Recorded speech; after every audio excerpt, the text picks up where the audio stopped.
सांप बिच्छू के बारे में आपने सुना होगा कि वो इतने जहरीले होते हैं कि अगर किसी को डस ले तो जान तक चली जाती है। लेकिन अगर कहा जाए कि सांप की तरह ही इंसान भी जहरीले, बेहद जहरीले हो सकते हैं, तो शायद ये आपको किसी बॉलीवुड फिल्म की कहानी लगे। लेकिन हाल ही में जो शोध सामने आया है उसमें खुलासा हुआ है कि सांप की तरह ही इंसान भी जहरीले हो सकते हैं। आज हम अपनी इस खास वीडियो में इंसानों से जुड़े इसी रहस्यमयी बात को खुलासा करने जा रहे हैं। बस आप बने रहिए वीडियो के आखिर तक। सांप से भी ज्यादा जहरीला हो सकता है इंसान। दरअसल जब इंसान के सांप से ज्यादा जहरीले होने का जिक्र किया जाता है तो नागिन फिल्म की तस्वीरें सामने कौंधने लगती हैं। लेकिन फिल्मी दुनिया से अलग ये हकीकत है कि इंसान न सिर्फ सांप की तरह जहरीला हो सकता है बल्कि सांप से भी ज्यादा खतरनाक हो सकता है। दरअसल हाल ही में एक रिपोर्ट सामने आई है जिसमें इस बात का दावा किया गया है। ताज़ा स्टडी में इंसानों में जहर को लेकर चौंकाने वाला खुलासा हुआ है। अमेरिकी विज्ञान पत्रिका proceeding of the nation academy में बताया गया कि सांप के भीतर मौजूद जहर ग्रंथि और हमारे भीतर लार बनाने वाली ग्रंथियों में काफ़ी समानता है। ये कुछ ऐसी हैं कि कोशिश करने पर इंसानों को भी सांप की तरह जहरीला बनाया जा सकता है। केवल इंसान ही नहीं बल्कि चूहों की सलाइवरी ग्लैंड जहरीली हो सकती है। स्टडी में शामिल एक विशेषज्ञ अग्नीश बरुआ के मुताबिक जहर और कुछ नहीं बल्कि प्रोटीन का एक मिश्रण होता है जिसका इस्तेमाल जानवर अपने शिकार को पकड़ने, मारने या खुद को बचाने के लिए करते हैं। सांपों के गले में जहर ग्रंथि को समझने की कोशिश लंबे समय से की जा रही थी। इसी दौरान नई स्टडी में तरीका थोड़ा बदल गया। पहले विशेषज्ञ उन जीन्स पर ध्यान दे रहे थे जो जहर बनाती हों, लेकिन इस बार टीम ने उन ग्लैंड्स पर फोकस किया जो जहर बनाने वाली जीन्स की मदद करते थे। ये study Okinawa institute of science and technology के साथ साथ ऑस्ट्रेलियन नेशनल यूनिवर्सिटी ने की। इसके तहत ताइवानी वाइपर के वेनम ग्लैंड को लिया गया। इसके बाद ऐसी 3000 जीन्स की पहचान की गई जो इस ग्लैंड के साथ सहयोग करती थी। बता दें कि यहाँ सहयोग के मायने जहर बनाने में मदद करना ही नहीं बल्कि जहर के असर से बाकी शरीर को सुरक्षित रखना भी है।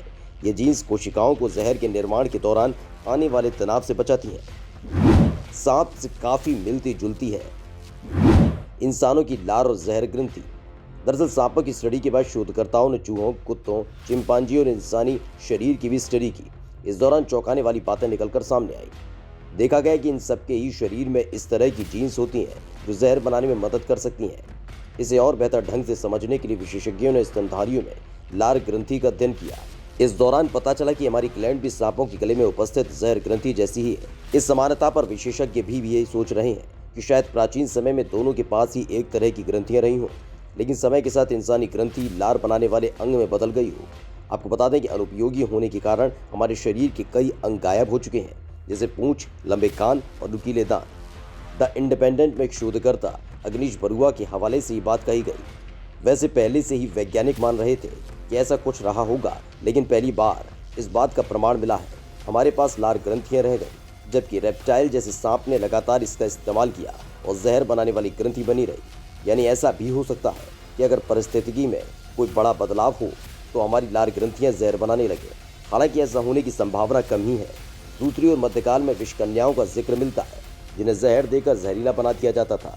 उनका इस्तेमाल दूसरे राजाओं या सेनापति को मारने या फिर जरूरी जानकारियां निकलवाने के लिए किया जाता था। हालांकि ऐसा कोई ऐतिहासिक दस्तावेज नहीं है जो पुराने समय में विषकन्याओं के होने की पुष्टि कर सके, लेकिन तब भी दुनिया भर के साहित्य और लोक गाथाओं में उल्लेख इसके होने पर मुहर लगाता है। विषकन्याओं के साथ साथ विष पुरुष भी इतिहास का हिस्सा। विषकन्याओं की कई कहानियां आपने पढ़ी होंगी। ऐसे ही विष पुरुष भी होते हैं। ऐसे उदाहरण आधुनिक समय में भी मिल चुके हैं, जैसे बिल हॉस्ट एक ऐसे ही विष पुरुष हैं जो मियामी में सांपों की लैब के डायरेक्टर हुआ करते थे। वो मेडिकल और रिसर्च के लिए सांपों के जहर निकाला करते थे। उन्हें सैकड़ों बार दुनिया के सबसे जहरीली सांपों ने काटा। धीरे धीरे वो हर तरह के जहर के लिए इम्यून हो गए। गिनीज बुक में भी उनका नाम है। दरअसल जहरीला बनाने की इस प्रक्रिया को मित्रडिटिज्म नाम से जाना जाता है। इसके तहत शरीर में धीरे धीरे जहर डालकर उस जहर के लिए इम्यून बनाया जाता है। ये हर तरह के जहर के साथ नहीं किया जा सकता। इसके लिए केवल उसी तरह का जहर लिया जाता है जो बायोलॉजिकली ज़्यादा जटिल संरचना के हो, क्योंकि शरीर का इम्यून सिस्टम उसी पर प्रतिक्रिया देता है। एक बार थोड़ा जहर देने के बाद थोड़ा उसी तरह का जहर देने पर लीवर की कंडीशनिंग हो जाती है और वो ज़्यादा एंजाइम बनाता है जिससे जहर पच जाए।